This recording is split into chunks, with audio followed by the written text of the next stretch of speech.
Physics subject का topic है ray optics and wave optics. किरण प्रकाशिकी एवं तरंग प्रकाशिकी का क्वेश्चन देखने वाले हैं, जिसमें फर्स्ट क्वेश्चन है हमारे पास। बंद कमरे की खिड़की में एक छोटा छिद्र कमरे से बाहर की वस्तुओं का कमरे की सामने की दीवार पर उल्टा प्रतिबिंब बनाता है, तो इसका कारण क्या है? इसका कारण है प्रकाश का ऋजुरेखीय संचरण। तो देखिए, रेक्टिलिनियर प्रोपेगेशन में क्या होता है, बंद कमरे की खिड़की में एक छोटा छिद्र कमरे से बाहर की वस्तुओं का कमरे की सामने की दीवार पर उल्टा प्रतिबिंब बनाता है। यही होता है ऋजुरेखीय संचरण या फिर रेक्टिलिनियर प्रोपेगेशन। प्रकाश सीधी रेखा में गमन करता है, जिसके कारण ही प्रतिबिंब तथा छाया का निर्माण होता है। प्रकाश छोटे छोटे पैकेटों का बना होता है, जिसे हम क्या कहते हैं, फोटोन कहते हैं। और जो प्रकाश होती है वो क्या होती है, विद्युत चुंबकीय तरंग होती है। तो कमरे, मान लो हमारी कोई खिड़की है, उसमें छोटी सी स्पेस बच गई है। अगर हम खिड़की को बंद करते हैं तो छोटी सी स्पेस बच गई है, तो जो कमरे की हमारी बाहर की जो भी प्रतिबिंब है, वस्तु है, उसका अंदर के कमरे में प्रतिबिंब कैसा बनेगा, उल्टा बनता है। तो इतनी चीज़ें याद रखेंगी। नेक्स्ट क्वेश्चन है, पूर्ण सूर्य ग्रहण में सूर्य का कौन सा भाग हमें दिखाई देता है?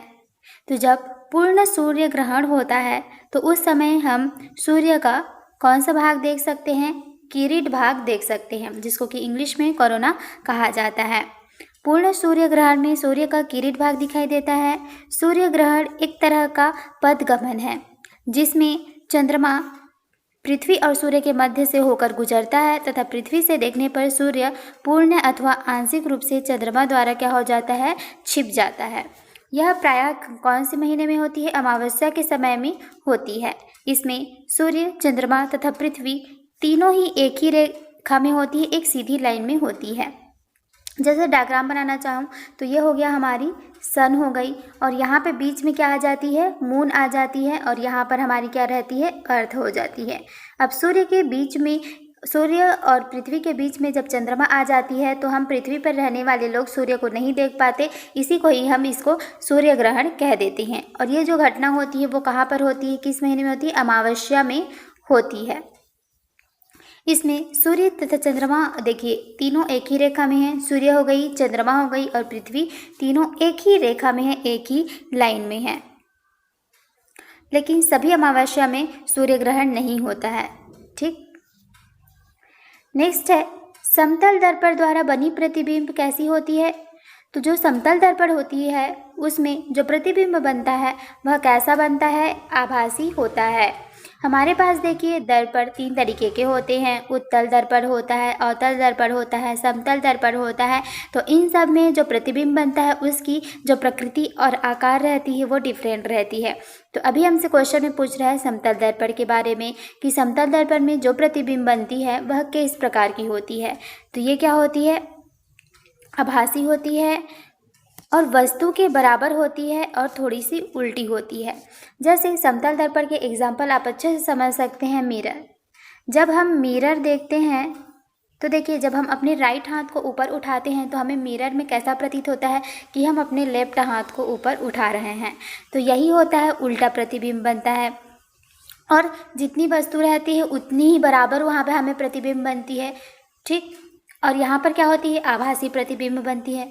तो तीनों प्रकार के समझ में आ गया, आभासी, उल्टा और वस्तु के बराबर समतल दर्पण में बनता है। समतल दर्पण के उदाहरण के लिए क्या रखेंगे, मिरर जो हम देखते हैं उनसे। आगे बढ़ते हैं। नेक्स्ट क्वेश्चन है, किसी व्यक्ति द्वारा अपना पूर्ण प्रतिबिंब देखने हेतु समतल दर्पण की न्यूनतम लंबाई कितनी होनी चाहिए? तो यह कितनी होनी चाहिए, यह व्यक्ति की लंबाई की क्या होनी चाहिए, आधी होनी चाहिए। मान लो व्यक्ति है 100 सेंटीमीटर का। ठीक, मान लो व्यक्ति 100 सेंटीमीटर का है, इसको अपना प्रतिबिंब देखना है, किसमें, समतल दर्पण में। तो इसे कितनी लंबाई का समतल दर्पण लेने की आवश्यकता है? तो यह लेगा इससे आधी, अपनी लंबाई की आधी 50 सेंटीमीटर की। अगर वो 50 सेंटीमीटर की मिरर ले लेता है तो वो अपने आप को पूरा देख पाएगा समतल दर्पण में। नेक्स्ट क्वेश्चन है यहाँ पर, यदि आप समतल दर्पण की ओर 10 सेंटीमीटर पर सेकेंड के वेग से जा रहे हो तो आपका प्रतिबिंब आपकी ओर किस वेग से आता है। तो यहाँ पर लगा हुआ है एक मिरर, ठीक, यहाँ पर आप खड़े हैं और इसमें आपका प्रतिबिंब बन रहा है। तो ये आप दर्पण की ओर जितनी वेग से जाएंगे तो प्रतिबिंब आपकी ओर क्या हो जाएगा, दुगुनी वेग से आती हुई प्रतीत होगी। मान लो आप दर्पण की ओर जा रहे हैं 10 सेंटीमीटर पर सेकेंड से, तो आपका प्रतिबिंब आपकी ओर कैसा प्रतीत होगा, 20 सेंटीमीटर पर सेकेंड से आ रही है, ऐसा आपको प्रतीत होगा। तो आप जिस वेग से चलते हैं दर्पण की ओर, आपका प्रतिबिंब आपके वेग से डबल वेग से वो बढ़ता है। तो इसका डबल क्या हो जाएगा, 20 सेंटीमीटर। तो यही हमारा क्या है, आंसर हो जाएगा। नेक्स्ट क्वेश्चन है, कमरे की अगल बगल की 2 दीवारों पर समतल दर्पण लगे हैं और आप कमरे में हो तो आपको दिखाई देने वाला प्रतिबिंब की संख्या क्या होगी। ये 4 दीवारी की मान लीजिए आपकी कमरे हैं, ठीक है। यहाँ पर एक मिरर लगा हुआ है, यहाँ पर एक मिरर लगा हुआ है, ठीक। आप यहाँ पर खड़े हैं तो आपका प्रतिबिंब इसमें भी होगा, इसमें भी होगा। तो आपको अपने प्रतिबिंबों की कितनी संख्या दिखाई देगी, तो आपको अपने प्रतिबिंबों की अनगिनत अनंत संख्या दिखाई देने लगेगी। नेक्स्ट है, किसी वस्तु का वास्तविक प्रतिबिंब प्राप्त करने हेतु आवश्यक दर्पण कौन सा है। तो कोई भी वस्तु है, जैसे हम हो गए, तो हमें अपनी वास्तविक प्रतिबिंब प्राप्त करनी होगी तो हमें कौन सी दर्पण लेने की आवश्यकता है। तो इसके लिए हमें देखिए अवतल दर्पण लेने की आवश्यकता है। अगर हमें अपनी वास्तविक प्रतिबिंब चाहिए तो हमें कौन सा दर्पण यूज़ करना है, अवतल दर्पण यूज़ करना है। किसी भी वस्तु का वास्तविक प्रतिबिंब प्राप्त करने हेतु आवश्यक है कि दर्पण क्या हो, अवतल दर्पण हो। अवतल दर्पण को अभिसारी दर्पण भी कहा जाता है और अवतल दर्पण की जो फोकस दूरी होती है, फोकल लेंथ होती है, वो फोकस दूरी कितनी होती है, ऋणात्मक होती है। लेकिन वहीं पे उत्तल दर्पण की फोकस दूरी क्या हो जाती है, पॉजिटिव में होती है। और देखिए एक फॉर्मूला याद होगा आपको, फोकस दूरी इक्वल टू वक्रता त्रिज्या का हाफ होता है। जो फोकस दूरी होती है वो वक्रता त्रिज्या की आधी होती है। और हमने अभी देखा कि अवतल दर्पण में फोकस दूरी क्या होती है, नेगेटिव होती है, तो वक्रता त्रिज्या भी क्या हो जाएगी, नेगेटिव होगी। तो इन बातों को भी आप याद रखेंगे। और अवतल दर्पण में हमें क्या प्रतिबिंब प्राप्त होता है, वास्तविक प्रतिबिंब देखने को मिलता है। आगे बढ़ते हैं। नेक्स्ट क्वेश्चन है दंत चिकित्सक का दर्पण कैसा होता है। तो दंत चिकित्सक जो होते हैं, दांतों के डॉक्टर होते हैं, वे कौन से दर्पण का उपयोग करते हैं, अवतल दर्पण का उपयोग करते हैं। अवतल दर्पण में वास्तविक एवं काल्पनिक दोनों प्रतिबिंब बनते हैं तथा वस्तु से बड़ा प्रतिबिंब बनता है। अगर कोई भी वस्तु है उसको हम बड़े रूप में देखना चाहें तो उसके लिए हम अवतल दर्पण का उपयोग करेंगे, क्योंकि वस्तु को वो बड़ा करके हमें दिखाता है और हमें वास्तविक भी दिखाता है। अवतल दर्पण का उपयोग कहाँ कहाँ पर होता है, सोलर कुकर में होता है, परावर्तक दूरबीन में होता है, जहाँ पे सर्च लाइट का उपयोग करते हैं उस सर्च लाइट में भी होता है, मोटर गाड़ी के जो हेडलाइट्स लगे होते हैं उसमें भी होता है, और नाक, कान, गले, दांत आदि के डॉक्टर जो हैं इसी दर्पण का उपयोग करते हैं। और सैलून वगैरह में भी कौन से दर्पण का उपयोग होता है, वहाँ पर भी अवतल दर्पण का उपयोग होता है। ऐसी जगह जहाँ पर वस्तु को हमें बड़ी करके देखने की आवश्यकता होती है, वहाँ सब जगह पर अवतल दर्पण का उपयोग होगा। आगे बढ़ते हैं। एक वस्तु समतल दर्पण से 0.5 मीटर की दूरी पर स्थित है। वस्तु एवं प्रतिबिंब के बीच की दूरी क्या हो जाएगी। तो मान लो यहाँ पर लगा हुआ है एक मिरर और ये है समतल दर्पण। यहाँ पर है वस्तु, तो वस्तु कितने मीटर दूर है दर्पण से, 0.5 मीटर दूर है। तो वस्तु एवं प्रतिबिंब के बीच की दूरी क्या हो जाएगी। और मान लो यहाँ पर है प्रतिबिंब, उतनी ही दूरी पर बनता है जितनी दूरी पर वस्तु रहती है, तो इन दोनों के बीच की दूरी हम ऐड करेंगे तो कितना हो जाएगा 1 मीटर। तो वस्तु और प्रतिबिंब दोनों के बीच की दूरी क्या होती है, सेम होती है। समतल पर द्वारा जो प्रतिबिंब बनता है वह सीधा बनता है, आभासी बनता है और वस्तु के आकार के ही बराबर बनता है। तो आंसर क्या हो जाएगा 1 मीटर। नेक्स्ट क्वेश्चन है, कार के हेडलैम्प में प्रयुक्त दर्पण कौन सा होता है। तो मैंने अभी आपको बताया था कि अवतल दर्पण होता है और वह किस प्रकार का, पैराबोलिक परिवलयाकार अवतल दर्पण होता है। जो हमारी मोटर वाहन होती हैं, बाइक होती है, कार होती है, उसके सामने में हेडलाइट्स लगी होती हैं, वही हेडलाइट किसकी होती है, परिवलयाकार अवतल दर्पण की लगी हुई होती है। अवतल दर्पण उस दर्पण को हम कहते हैं जिसका चिकना भाग जो होता है वो अंदर की तरफ होता है और खुरदुरा भाग जो होता है वो किस तरफ होता है, बाहर की तरफ होता है। अतः यदि इसके परावर्तनी भाग अथवा चिकने भाग पर समांतर प्रकाश की किरणें आती है तो यह मुख्य फोकस बिंदु पर उन्हें क्या कर लेता है, केंद्रित कर लेता है। अवतल दर्पण हम किस तरीके से बनाते हैं, इस तरीके से बनाते हैं। नेक्स्ट क्वेश्चन है, जल में आंशिक रूप से तिरछी डूबी पेंसिल का जुबा भाग क्या होता है, जल की सतह की ओर मुड़ा हुआ प्रतीत होता है। तो देखिए, जल में आंशिक रूप से तिरछी डूबी पेंसिल का डूबा हुआ भाग जल की सतह की ओर मुड़ा हुआ प्रतीत होता है। ऐसा किसके कारण होता है, तो ऐसा हमें प्रकाश के अपवर्तन के कारण दिखाई देता है। ठीक है, याद रखेंगे, प्रकाश के अपवर्तन के कारण यह घटना होती है। यह जल की ऊपरी सतह की ओर मुड़ा हुआ दिखाई देता है। अपवर्तन का मुख्य कारण प्रकाश का वेग का विभिन्न माध्यमों में भिन्न भिन्न होता है।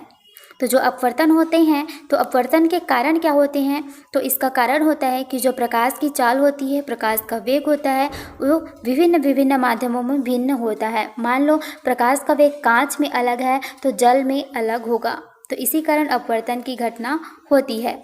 तो द्रव में आंशिक डूबी हुई सीधी छड़ टेढ़ी दिखाई देती है। तारे जो टिमटिमाते हुए दिखाई पड़ते हैं हमें, वह भी अपवर्तन के कारण होता है। जल के अंदर पड़ी हुई मछली अपनी वास्तविक गहराई से कुछ ऊपर उठी हुई दिखाई देती है, तो वह भी अपवर्तन के कारण है। सूर्योदय से पहले एवं सूर्यास्त के बाद भी सूर्य दिखाई देता है, इसके कारण दिन का समय 4 मिनट क्या हो जाता है, बढ़ जाता है। तो यह भी अपवर्तन के कारण का ही एक घटना है। अगर आप बाल्टी में देखिएगा, पूरा पानी भरा हुआ है और आप बाल्टी में झांकेंगे तो उसकी जो तली होती है वो हमें वास्तविक गहराई से कम दिखाई देती है, ऊपर उठी हुई दिखाई देती है। अब बाल्टी में जब पानी भरा हुआ है उसमें एक सिक्का डाल दीजिए, आपको सिक्का भी क्या हो जाएगा, थोड़ा ऊपर उठा हुआ दिखाई प्रतीत होगा।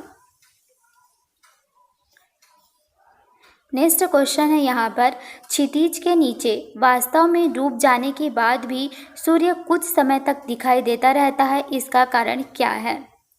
तो मैंने अभी आपको बताया कि इसका भी कारण एक है अपवर्तन, कि सूर्यास्त तो हो जाता है लेकिन फिर भी कुछ समय तक हमें सूर्योदय है ऐसा प्रतीत होता रहता है। तो क्षितिज के नीचे वास्तव में डूब जाने के बाद भी सूर्य कुछ समय तक दिखाई देता रहता है, इसका वास्तविक कारण है वायुमंडलीय अपवर्तन। प्रकाश जब एक माध्यम से दूसरे माध्यम में प्रवेश करती है तब प्रकाश अपनी वास्तविक पथ से क्या हो जाती है, मुड़ जाती है। प्रकाश के मुड़ने की घटना को ही अपवर्तन कहते हैं। मान लो यहाँ पर मेरा माध्यम है वो वाटर है और यहाँ पर मेरा जो माध्यम है ये है मेरा कांच। तो जब ये प्रकाश यहाँ से आएगी तो ये क्या हो जाएगी, थोड़ी मुड़ जाएगी, सीधी नहीं जाएगी, थोड़ी मुड़ जाएगी।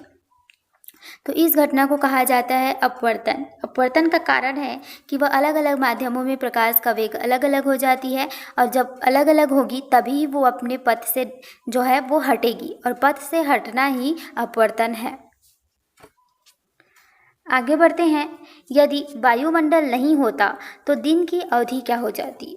अगर हमारे जो वायुमंडल है वो वायुमंडल ही नहीं रहती तो जो दिन की अवधि है वो हमारी क्या हो जाती, कम हो जाती। क्यों, क्योंकि वायुमंडल अपवर्तन नहीं हो पाते और प्रकाश की किरणें बिना अपवर्तित हुए पृथ्वी के धरातल पर सीधी पहुंच जाती और माध्यम की अनुपस्थिति होने से प्रकाश का वेग क्या हो जाता, अधिक होता, जिसके फलस्वरूप दिन की अवधि क्या हो जाती, छोटी हो जाती।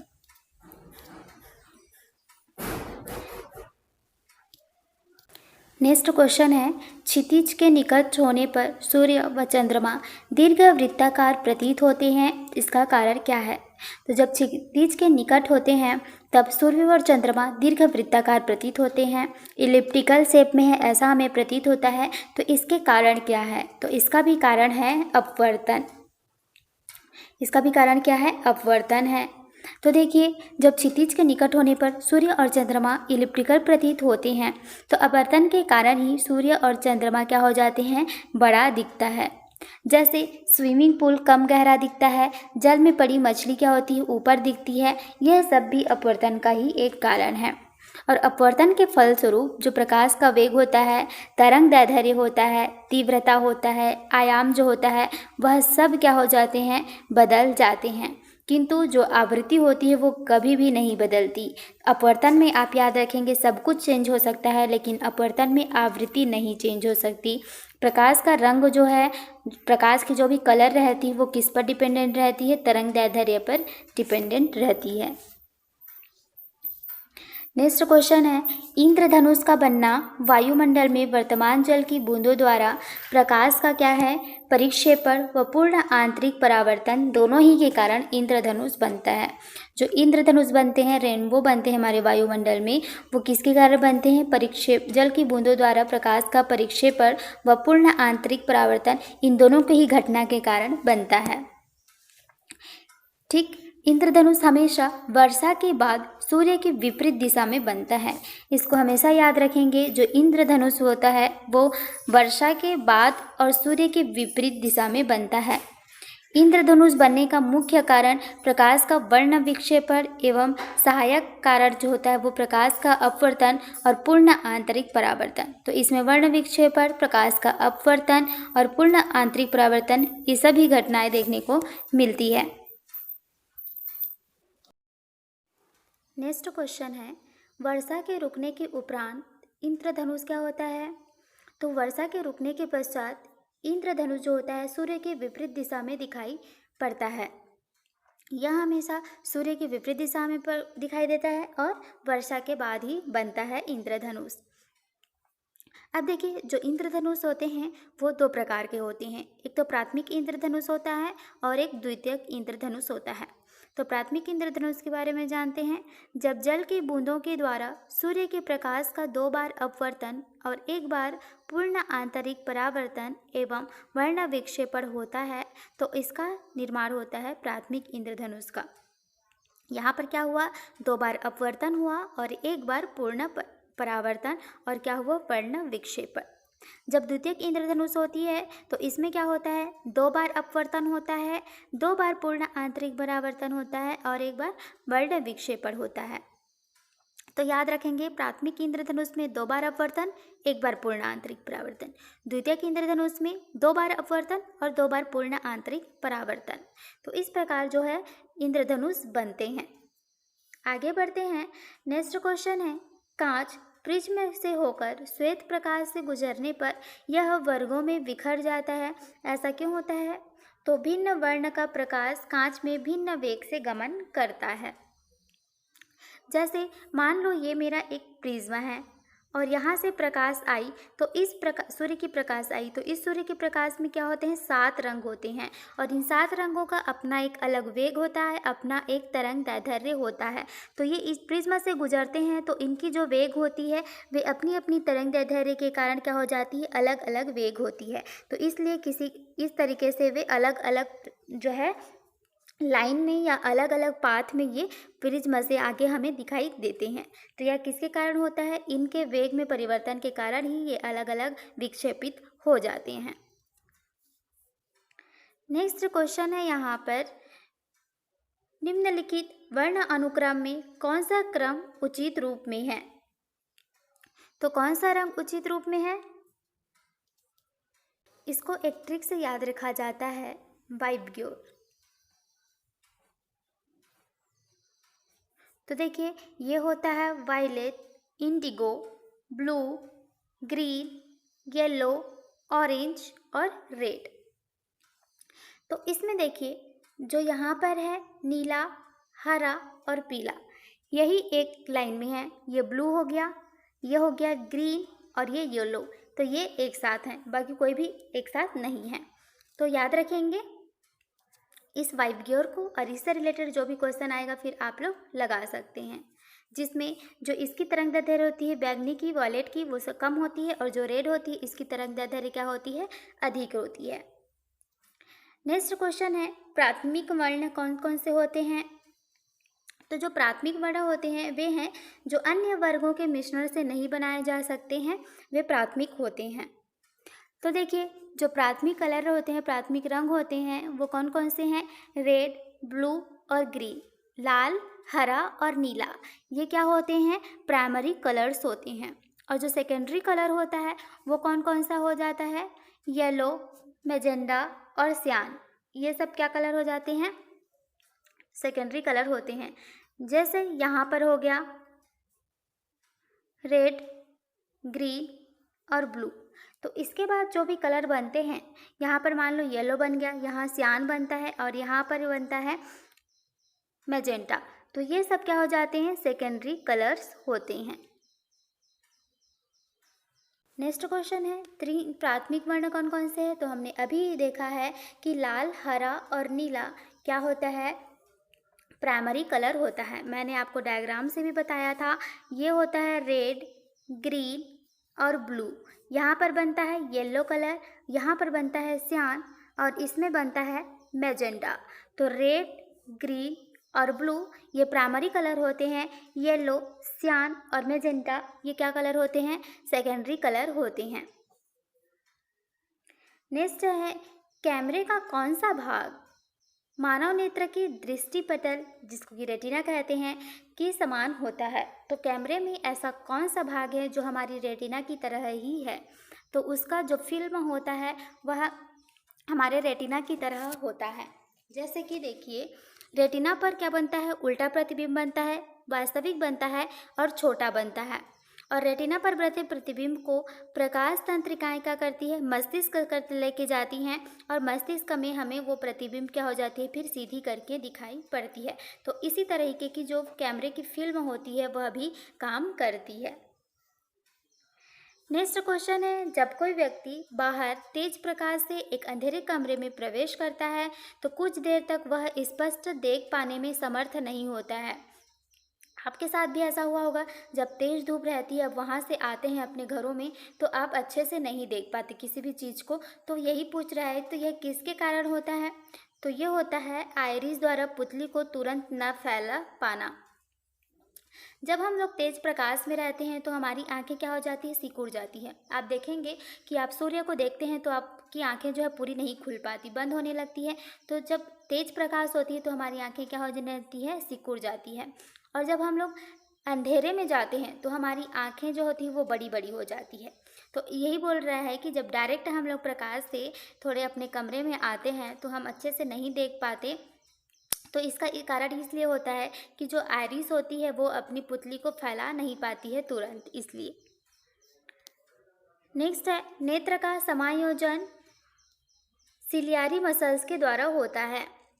जो हमारी आंखें होती है, नेत्र होती है, इसका समायोजन सिलियारी मसल, जिसको कि रोमाक पेशियां कहते हैं, इनके द्वारा होती है।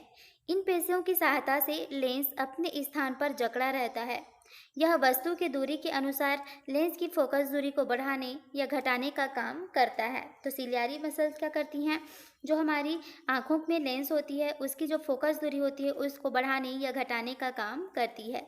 सिलियारी मांसपेशियां नेत्र लेंस को सिकुड़ कर फोकस दूरी को बढ़ाती है और फोकस दूरी को घटाने में वो अपनी मांसपेशियों को क्या करती है, फैलाती है। तो हमारी सिलियारी मांसपेशियां सब सिकुड़ती है तो फोकस दूरी बढ़ती है, और सिलियारी मांसपेशियां फैलती है तो क्या हो जाती है, फोकस दूरी घट जाती है। उल्टा होता है यहाँ पर, फोकस दूरी के बढ़ने और घटने से नेत्र लेंस का सामंजन होता है, जिससे वस्तु का प्रतिबिंब क्या होता है, रेटिना पर बनता है। नेक्स्ट क्वेश्चन है वृद्धावस्था में लिखने व पढ़ने हेतु चश्मा लगाना पड़ता है, तो वो किस लिए होता है, नेत्र की समायोजन क्षमता में उस समय कमी आ जाती है वृद्धावस्था में, तो जिसके लिए हमें चश्मा लगाना पड़ता है। तो देखिए जो वृद्धावस्था होती है उस समय हम कोई भी चीज़ को लिखते हैं या पढ़ते हैं तो हमें चश्मा लगाना पड़ता है, क्योंकि नेत्र की जो समायोजन करने की जो क्षमता होती है उसमें कमी आ जाती है। इस दोष में व्यक्ति क्या करता है, द्विफोकसी लेंस का प्रयोग करता है, जिसमें अवतल लेंस ऊपर तथा उत्तल लेंस नीचे लगा हुआ होता है। आप अभी अपने घरों में अपने दादा दादियों को देखे होंगे कि कोई भी चीज़ वो पढ़ते हैं तो वो क्या करते हैं, चश्मा लगाते हैं। तो उस चश्मे में आप एक बार प्रैक्टिकल करके देख सकते हैं, ऊपर की ओर क्या लगी हुई होती है, अवतल लेंस लगी हुई होती है, और नीचे की ओर क्या लगी हुई होती है, उत्तल लेंस लगी हुई होती है। नेक्स्ट क्वेश्चन है, आकाश की नीलिमा का कारण क्या है। तो आकाश हमें नीला कलर दिखाई देता है, उसका कारण क्या है। तो उसका कारण है पृथ्वी के वायुमंडल द्वारा अन्य वर्गों की अपेक्षा नीले वर्ण का अधिक प्रकीर्णन होता है। तो वायुमंडल में नीला प्रकीर्णन अधिक हो जाता है, जिसके कारण हमें आकाश जो होता है वो नीले कलर का दिखाई देते हैं। जब प्रकाश किसी ऐसे माध्यम से गुजरता है जिसमें धूल तथा अन्य पदार्थों के अत्यंत सूक्ष्म कण होते हैं, तो इनके द्वारा प्रकाश सभी दिशाओं में असमान रूप से प्रसारित हो जाते हैं। इस घटना को प्रकाश का प्रकीर्णन कहते हैं हम। तो यही घटना हमारे वायुमंडल में होती है, क्योंकि वायुमंडल में बहुत सारे धूल के कण होते हैं और बहुत सारे छोटे छोटे सूक्ष्म कण भी पाए जाते हैं, इसलिए वहाँ पर क्या हो जाता है, प्रकाश का प्रकीर्णन होता है। और बैंगनी रंग के प्रकाश का प्रकीर्णन सबसे अधिक होता है और लाल रंग का प्रकीर्णन जो होता है वो सबसे कम होता है। और प्रकीर्णन और तरंगदैर्घ्य एक दूसरे के क्या हो जाते हैं, विपरीत हो जाते हैं। नेक्स्ट क्वेश्चन है, अंतरिक्ष यात्री को बाह्य अंतरिक्ष कैसा दिखाई देता है। तो श्याम प्रतीत होता है, काला दिखाई देता है। तो कोई भी अंतरिक्ष यात्री होता है उसको बाह्य अंतरिक्ष काले कलर का दिखाई देता है। किसी भी खगोलीय पिंड, जैसे हम एग्जांपल ले लेते हैं कोई धरती हो गई, इसके बाह्य अंतरिक्ष का वह भाग जो उस पिंड की सतह से दिखाई देता है वही क्या है, आकाश है। दिन के प्रकाश में पृथ्वी का आकाश गहरे नीले रंग के सतह जैसा प्रतीत होता है, जो हवा के कणों द्वारा प्रकाश के प्रकीर्णन के परिणाम स्वरूप घटित होता है, जैसे मैंने आपको एग्जाम्पल में पहले ही बताया है। जबकि रात में हमें धरती का आकाश तारों से भरा हुआ काले रंग का दिखाई देता है, क्योंकि रात्रि में जो प्रकाश है उसका प्रकीर्णन नहीं होता है, इसलिए हमें क्या दिखाई देता है, काला दिखाई देता है।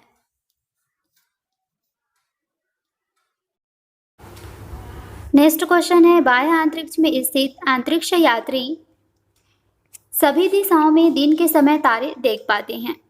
बाह्य अंतरिक्ष में स्थित अंतरिक्ष यात्री जो होते हैं वे सभी दिशाओं में दिन के समय में तारे को देख पाते हैं, क्योंकि अंतरिक्ष यात्री को बाह्य अंतरिक्ष काला प्रतीत होता है। यही वजह है कि अंतरिक्ष यात्री को दिन में भी तारे दिखाई देते हैं। बाह्य अंतरिक्ष में प्रकीर्णन के अभाव के कारण आकाश काला दिखता है और तारों का टिमटिमाना प्रकाश के प्रकीर्णन के कारण होता है।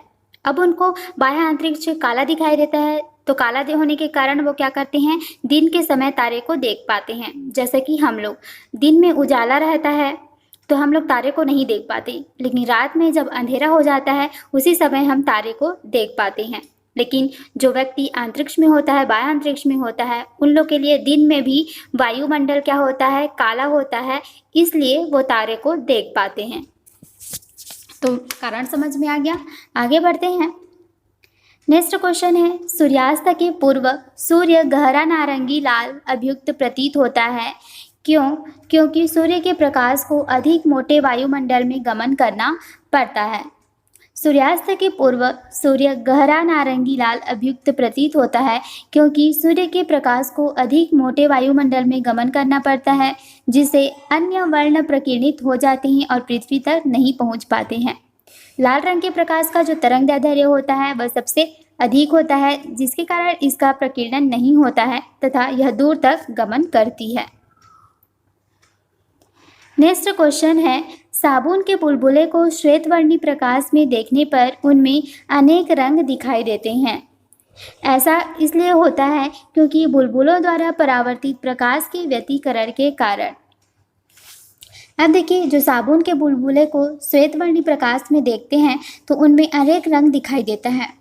तो ऐसा बुलबुलों द्वारा परावर्तित प्रकाश के व्यतिकरण के कारण होता है।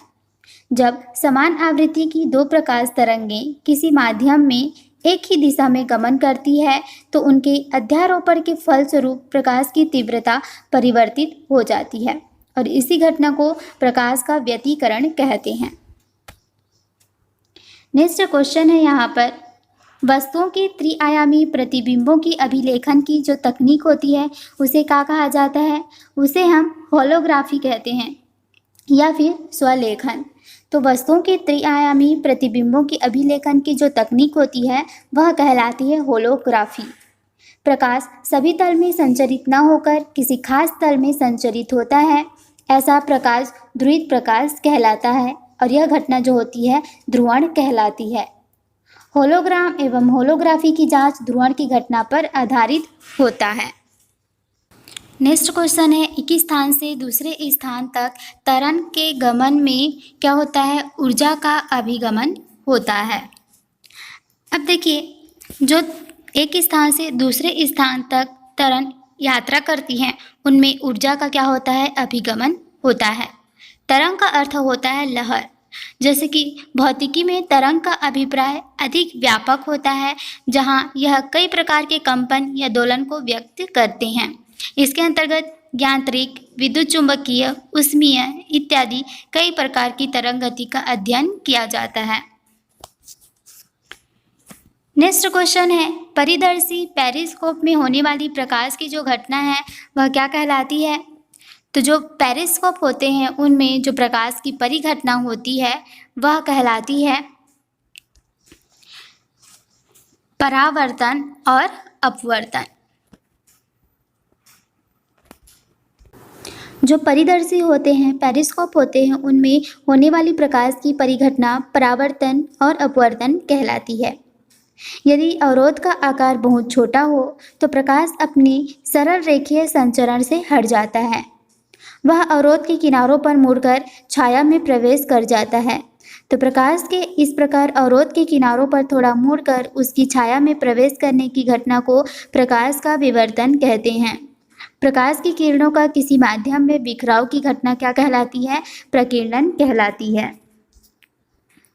नेक्स्ट क्वेश्चन है, डॉक्टरों द्वारा रोगी व्यक्ति के पेट की आंतरिक परीक्षा हेतु प्रयुक्त अंतर्दर्शी प्रकाश के पूर्ण आंतरिक परावर्तन पर निर्भर करती है। डॉक्टरों द्वारा रोगी व्यक्ति के पेट की आंतरिक परीक्षा हेतु जो अंतर्दर्शी होता है, एंडोस्कोप होता है, वो प्रकाश के पूर्ण आंतरिक परावर्तन पर निर्भर करता है। पूर्ण आंतरिक परावर्तन क्या होता है?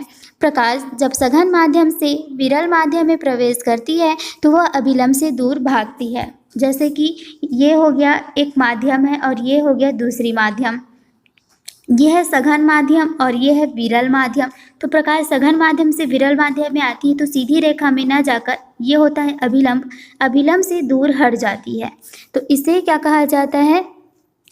ये पूर्ण आंतरिक परावर्तन में होता है।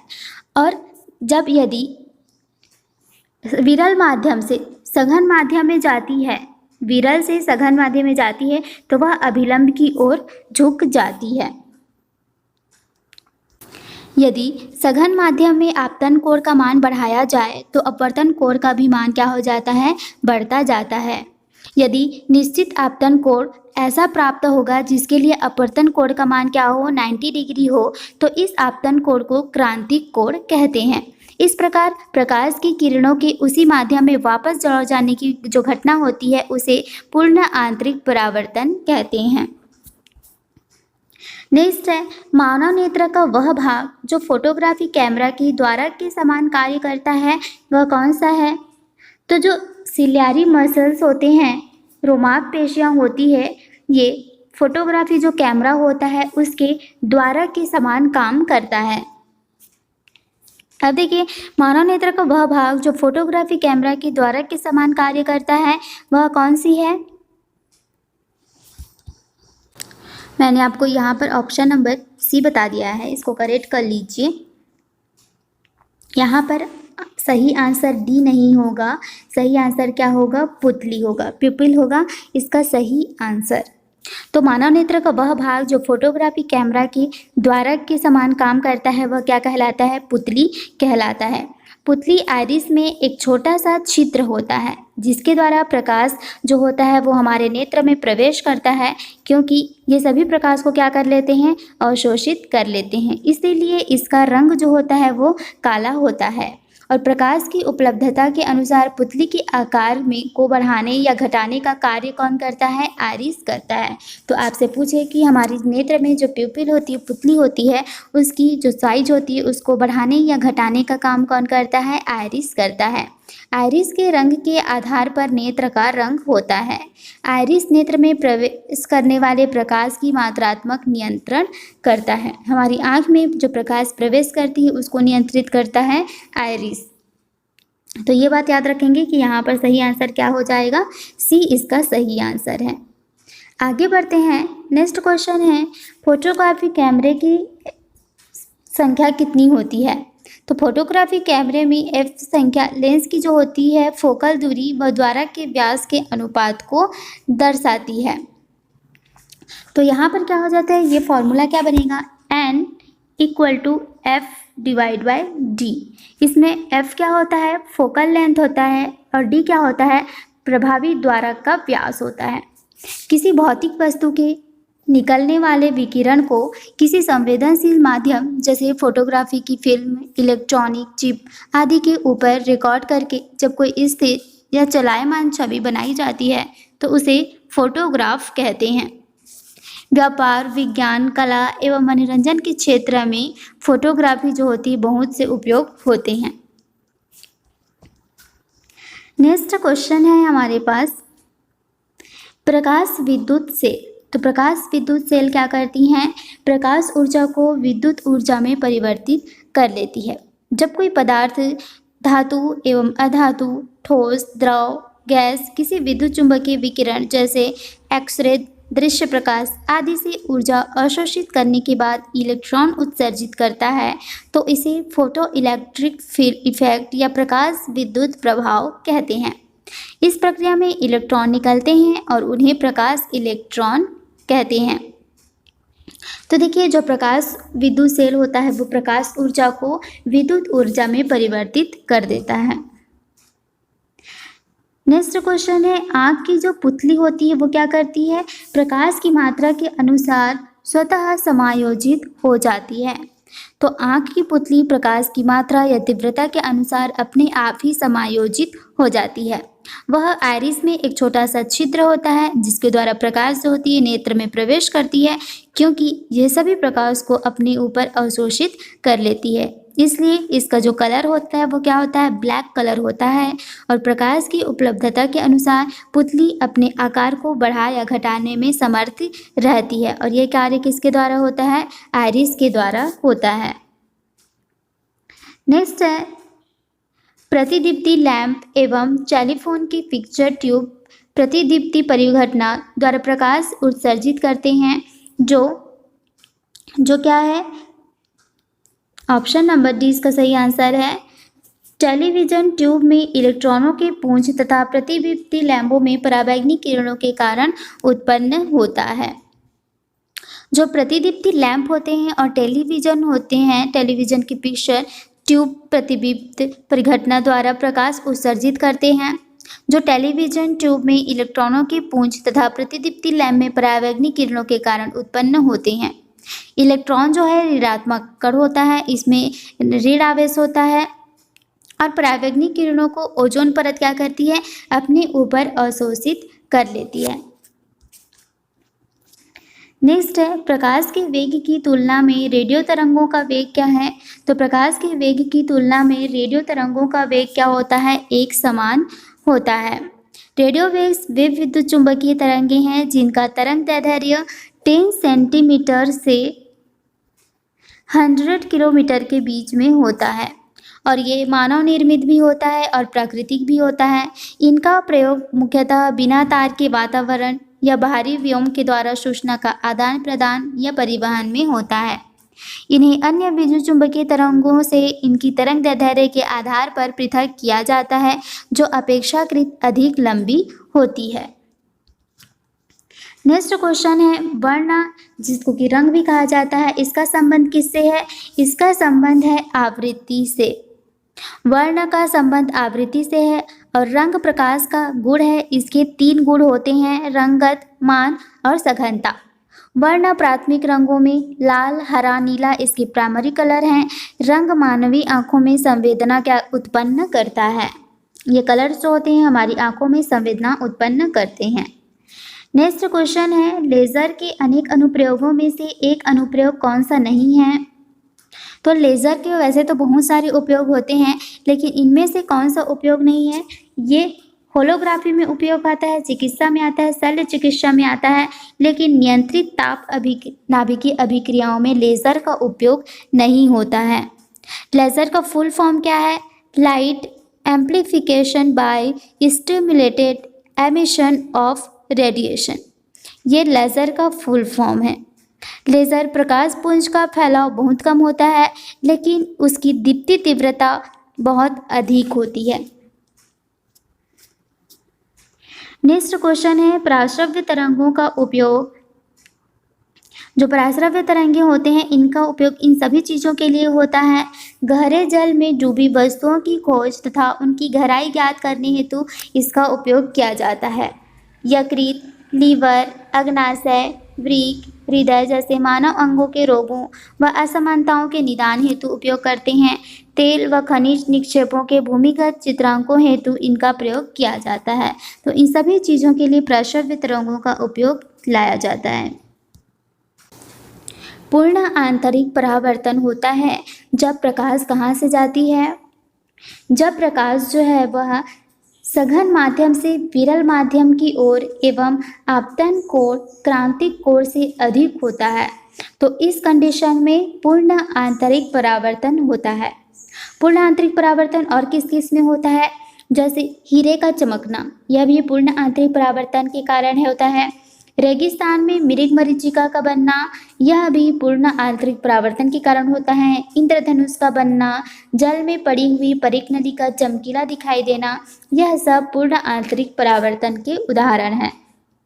तो अभी हमारा आंसर क्या हो जाएगा? सघन माध्यम से विरल माध्यम की ओर आपतन कोण क्रांतिक कोण से अधिक होता है, तब यहाँ पर पूर्ण आंतरिक परावर्तन होता है। नेक्स्ट क्वेश्चन है, एसआई इकाई में लेंस की शक्ति या जो पावर होती है वह कितनी होती है? क्या है इसकी यूनिट? ये होती है डायप्टर। जो लेंस होते हैं इनकी इकाई क्या होती है? डायप्टर होती है। यहाँ पर डायप्टर का फॉर्मूला क्या होता है? D equal to 1/f। f क्या होता है? फोकल लेंथ होता है और d होता है डायप्टर। नेक्स्ट क्वेश्चन है, आवर्धक लेंस वास्तव में होते हैं। तो जो आवर्धक लेंस होते हैं वे वास्तव में क्या होते हैं? उत्तल लेंस होते हैं। उत्तल लेंस के द्वारा सूक्ष्म वस्तु का प्रतिबिंब परिवर्धित करके देखा जाता है। जब वस्तु को उत्तल लेंस के प्रकाश केंद्र एवं फोकस के बीच रखा जाता है तो उसका बड़ा, आभासी तथा सीधा प्रतिबिंब दिखाई देता है। उत्तल लेंस को रीडिंग ग्लास भी कहा जाता है। नेक्स्ट क्वेश्चन है, माइक्रोस्कोप प्रयुक्त किया जाता है। तो माइक्रोस्कोप को किसमें प्रयुक्त करते हैं? सूक्ष्म वस्तुओं को देखने के लिए। सूक्ष्म वस्तु देखने के लिए माइक्रोस्कोप प्रयुक्त किया जाता है। सूक्ष्मदर्शी वह यंत्र है जिसकी सहायता से आँख से न दिखने योग्य सूक्ष्म वस्तुओं को भी देखा जा सकता है। सूक्ष्मदर्शी की सहायता से चीज़ों का अवलोकन व जांच सूक्ष्म दर्शन कहलाता है। सूक्ष्मदर्शी दो प्रकार के होते हैं। पहला तो सरल सूक्ष्मदर्शी और दूसरा होता है संयुक्त सूक्ष्मदर्शी। माइक्रोस्कोप को ही सूक्ष्मदर्शी कहा जाता है। नेक्स्ट है, सूक्ष्मदर्शी प्रयुक्त होता है निम्नलिखित के अध्ययन के लिए। तो हमने अभी देखा है कि जितनी भी छोटी वस्तुएं होती है जिसकी हम आँखों से नहीं देख सकते, उन्हें देखने के लिए सूक्ष्मदर्शी का उपयोग करते हैं। और सूक्ष्मदर्शी का निर्माण सबसे पहले जैकरिस्म जानसेन ने किया था। सरल सूक्ष्मदर्शी का निर्माण एंटोनी वॉन लेयनहॉक ने किया था। इलेक्ट्रॉन माइक्रोस्कोप का निर्माण नॉल एंड रस्का ने किया था। और सरल सूक्ष्मदर्शी में किस लेंस का उपयोग होता है? उत्तल लेंस का उपयोग होता है। इसे रीडिंग ग्लास भी कहा जाता है। नेक्स्ट क्वेश्चन है, हरे पत्तों वाला पौधा लाल प्रकाश में देखने पर कैसा दिखाई देगा? तो जो हरा पत्ता वाला पौधा है इसको आप लाल प्रकाश में ले करके जाएंगे तो यह आपको कैसा दिखाई देगा? काला दिखाई देगा। और मान लो ये हरा पत्ता है, इसको मैं हरे प्रकाश में लेकर के जाऊंगी तो कैसा दिखाई देगा?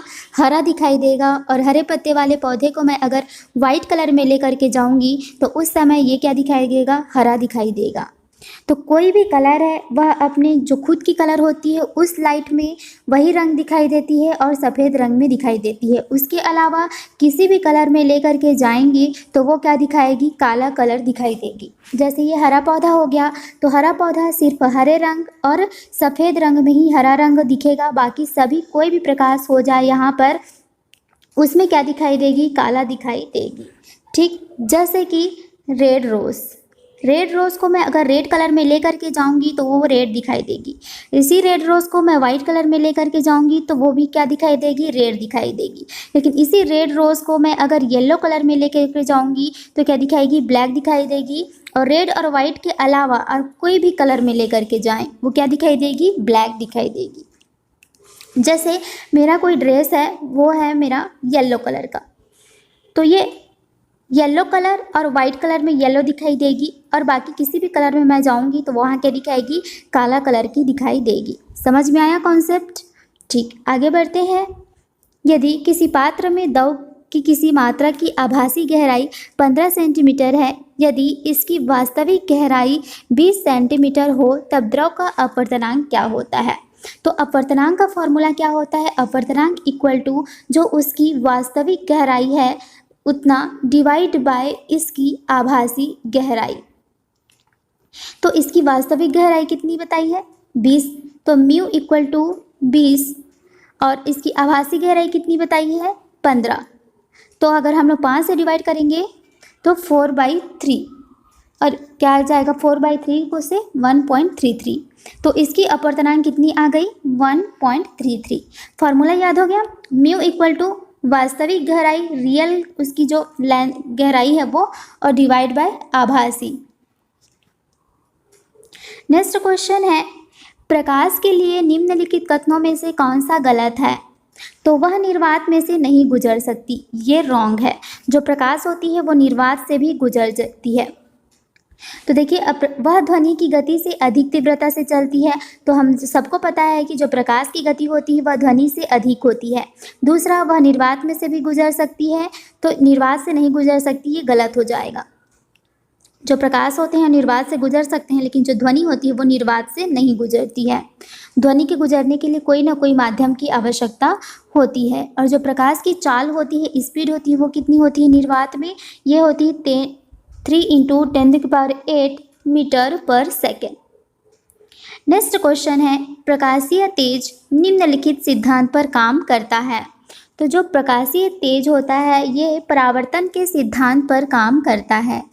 जब प्रकाश एक माध्यम से दूसरे माध्यम में प्रवेश करता है तो वह अपने पथ से विचलित हो जाता है। इसी घटना को प्रकाश का अपवर्तन कहते हैं।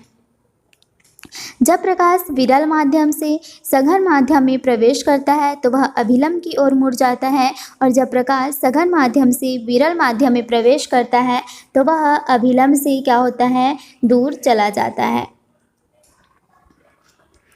नेक्स्ट क्वेश्चन है, सूखा बालू चमकीला क्यों दिखाई देता है जबकि गीला बालू द्युतिहीन होता है? आप ज़रूर नोटिस किए होंगे, जो बालू रहता है वह जब गीला रहता है तो मटमैला दिखाई देता है, और जब वह सूखा हुआ रहता है तो वह चमकता है। तो इसका कारण होता है परावर्तन। ये ऐसा इसलिए होता है क्योंकि इसमें क्या होता है? परावर्तन होता है। प्रकाश किरणों को, जब गीला बालू क्या होता है? प्रकाश किरणों को अवशोषित कर लेता है और मैला दिखाई देता है, जबकि जो सूखा बालू होता है वो प्रकाश किरणों को क्या कर देता है? परावर्तित कर देता है, जिसके कारण वह चमकीला दिखाई देता है। परावर्तन की घटना में प्रकाश जिस माध्यम से चलती है उसी माध्यम में पुनः लौट जाती है, वही क्या होता है? परावर्तन होता है। नेक्स्ट क्वेश्चन है, किसी स्वच्छ जल वाले तालाब की आभासी गहराई वास्तविक गहराई से कम दिखाई पड़ता है, तो इसका कारण क्या है? तो इसका भी कारण है अपवर्तन। मैंने बहुत सारे एग्जाम्पल आपको बताया था कि जैसे मछली जो है वो तालाब में थोड़ी ऊपर उठी हुई दिखाई देती है, बाल्टी से भरा पानी का तल भी थोड़ा ऊपर दिखाई देता है, पानी से भरी हुई कोई भी चीज़ है अगर उसमें सिक्का डाल देंगे तो वह भी ऊपर उठी हुई दिखाई देती है। यह सब अपवर्तन का ही एग्जाम्पल होता है। नेक्स्ट क्वेश्चन है, मछुआरे को तालाब के किनारे मछली को भाले से मारने की कोशिश में उसे क्या करना चाहिए? तो मछली के नीचे ध्यान लगाना चाहिए। जैसे कि ये एक टब है और इसमें पानी भरी हुई है, ठीक। एक्चुअल में जो मछली है वह यहाँ पर है, ठीक, लेकिन वो हमें दिखाई कहाँ पर देती है? यहाँ पर दिखाई देती है। तो हमें निशाना यहाँ लगाएंगे तो हम मछली को थोड़ी मार पाएंगे, हमको निशाना यहाँ लगाना पड़ेगा। इसलिए जहाँ पर हमको मछली दिखाई दे रही है उसके थोड़ा नीचे हमें निशाना लगाना चाहिए। नेक्स्ट है, तड़ित की चमक उसकी गर्जन सुनाई देने से पहले देखने में आती है, ऐसा क्यों? तो ऐसा इसलिए होता है क्योंकि जो प्रकाश की गति होती है वो ध्वनि की गति से क्या होती है? अधिक होती है।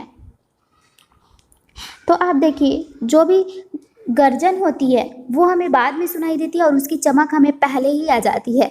तो वैसा इसलिए होता है क्योंकि जो चमक होती है वो प्रकाश से रिलेटेड है। तो प्रकाश क्या होती है? इसकी गति होती है वो ध्वनि से अधिक होती है, इसलिए वो जल्दी ट्रैवल कर लेती है। नेक्स्ट क्वेश्चन है, एक अवतल दर्पण की वक्रता केंद्र से जाने वाली किरण के लिए आपतित कोण क्या होता है? तो एक अवतल दर्पण है तो उसकी वक्रता केंद्र से जाने वाली किरणों के लिए आपतित कोण का मान जो होता है वो 0 डिग्री होता है। एक अवतल दर्पण के वक्रता केंद्र से जाने वाली किरण के लिए आपतित कोण क्या होता है? 0 डिग्री होगा, क्योंकि परावर्तन के बाद प्रकाश की जो किरण रहती है वो वक्रता केंद्र से होकर गुजरती है या गुजरती हुई प्रतीत होती है। तो परावर्तन के बाद वो उसी दिशा में वापस लौट जाती है, जिसके कारण कोई भी एंगल नहीं बनता है, इसीलिए ये एंगल क्या होता है? 0 डिग्री होता है। नेक्स्ट क्वेश्चन है, जब कोई तरंग किसी दर्पण में से परावर्तित होती है तो परावर्तन आता है उसके आयाम में। जब कोई तरंग किसी दर्पण से परावर्तित होती है तो उसमें जो परिवर्तन आता है वह उसके आयाम में आता है। तरंग के आयाम बदल जाता है। तरंग की आवृत्ति, तरंग दैर्ध्य व वेग में कोई भी परिवर्तन नहीं होता है। जब किरण किसी चिकनी व चमकदार पृष्ठ पर पड़ती है तो किरण का अधिकांश भाग वापस लौट जाता है। इसी को क्या कहते हैं? परावर्तन कहते हैं। नेक्स्ट क्वेश्चन है, एक आदमी 10 मीटर से अधिक दूरी की वस्तु स्पष्ट नहीं देख पाता, वह किस दृष्टि दोष से पीड़ित है? तो कोई व्यक्ति है वो सिर्फ 10 मीटर की दूरी देख पाता है, वह उससे ज़्यादा दूरी को नहीं देख पाता। तो ये क्या होता है? किसके कारण होता है? ये होता है इसमें मायोपिया के कारण। निकट दृष्टि दोष को ही मायोपिया कहा जाता है। इस दृष्टि दोष में निकट की वस्तु साफ साफ दिखाई देती है किंतु दूर की वस्तु स्पष्ट दिखाई नहीं देती। इस दृष्टि दोष में व्यक्ति को किसका उपयोग करना चाहिए? अवतल लेंस का चश्मा उपयोग में लाना चाहिए। अब ये तो हो गया मायोपिया। मायोपिया को हम लोग क्या बोलते हैं? निकट दृष्टि दोष बोलते हैं। अब आता है हाइपरमेट्रोपिया। हाइपरमेट्रोपिया को दीर्घ दृष्टि दोष या दूर दृष्टि दोष कहा जाता है।